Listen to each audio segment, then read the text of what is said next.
to be under the sea. Ain't an octopus has got with you. As we head beneath the waves to talk about the world of diving, we have Stephen Coutts of the Sydney Underwater Gazette. Morning, Stephen. Good morning, Dom. How are you today? Oh, very, very well. Thanks so much for joining us bright and early on a Saturday morning here. Now, we've had this series going on about famous shipwrecks of the world, helping to let people know about the wonderland, really, that there is if you manage to dive down and have a look. And today we're talking about...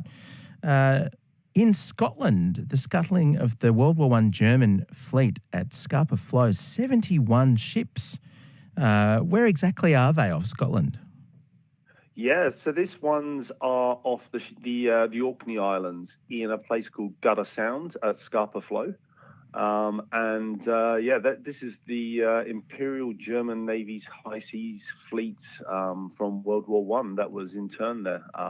Pending the decision after the Treaty of Versailles, because they were trying to work out what are we going to do with this navy, and all the different countries like the French and Italians wanted some of the ships, and the Americans wanted something done with them. And then the British said, "Look, we want them destroyed." So they were trying to work out what are we going to do with this big navy. Back in the age of British sea power being projected around the world, and we had a chat. I think it was last weekend or the weekend before in this segment about.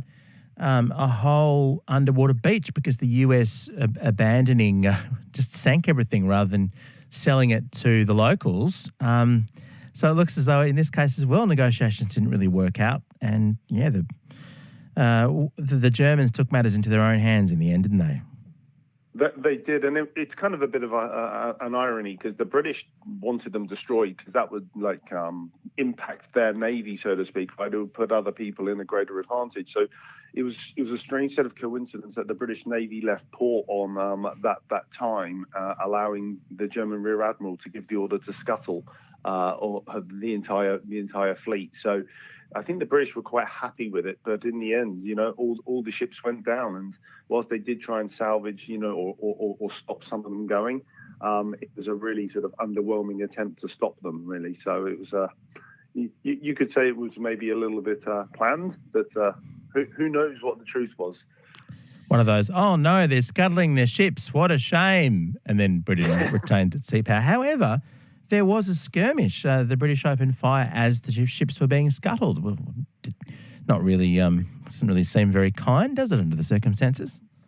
No, again, another token effort, but unfortunately, it did kill a couple of the German sailors, but the large majority of those just were able to abandon ships. So these are just a lot of shipwrecks. But following on from that, they pretty much salvaged all the wrecks in the latter decades, but there are still about 7 wrecks which are diveable out there, and people do go out there to dive them, and they're quite deep though, so it's more for an advanced diver to go and experience. What are some of the highlights people are able to get there? And these things we can, if people feel like a bit of a break from the water above ground, you can maybe go on the internet and see if you can find some experienced divers who've gone down and taken video. So the Empress of Ireland sounds interesting, a giant ocean liner.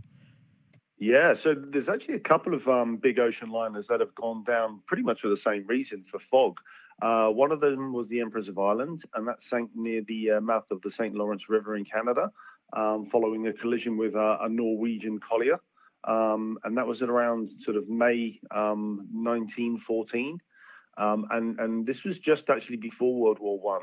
And of the sort of 1,400 passengers on board, over 1,000 actually went down with the ship, unfortunately. So that was a huge loss of life. But it's not like the Titanic, where everyone kind of remembers. World War One starting actually kind of made this one just disappear from people's radars. It really just didn't make the news. No James Cameron digital reconstruction either, unfortunately. And also the Everest of wreck diving. According to experts, the Andrea Doria, an Italian luxury liner. So another Titanic-type situation, I guess. Yeah, yep. Again, this one, another collision, 1956, due to the fog off the American coast. Not as much loss of life, thank goodness, on this one, but there were still 46 casualties. But on these wrecks, what's interesting is that a lot of divers, and they are quite technical dives, and there's a lot of, penetration into the ships, and it's claimed over 22 scuba divers' deaths over the years. Oh, gosh. And a lot of those people are, trying to salvage stuff off the ships and, want to go exploring into the parts of the ship. And, shipwrecks are dangerous as well. And there's a couple of actually really good books, if any of the listeners want to try and read up more on these, which is called the Deep Descent and the Dark Descent. And it talks about the shipwrecks, how they happened, and then the stories about, divers going into them later on. Yeah, it's sometimes a bit of a brave sport to be part of, a dangerous one too. Finally, speaking of scuttling ships, the Americans bombed the base of the Imperial Japanese fleet in 1944. That's a bit closer to home. Yeah, this one's out in Micronesia, which is kind of, I guess, it's in between kind of Papua New Guinea and I guess the nearest place would be the Philippines, that sort of big area of the sea. And this was the what you would call the Americans' revenge of Pearl Harbor on the Japanese. So they attacked over 60 ships there. A lot of those were not necessarily big battleships. They were mainly big supply vessels and, some destroyers and things.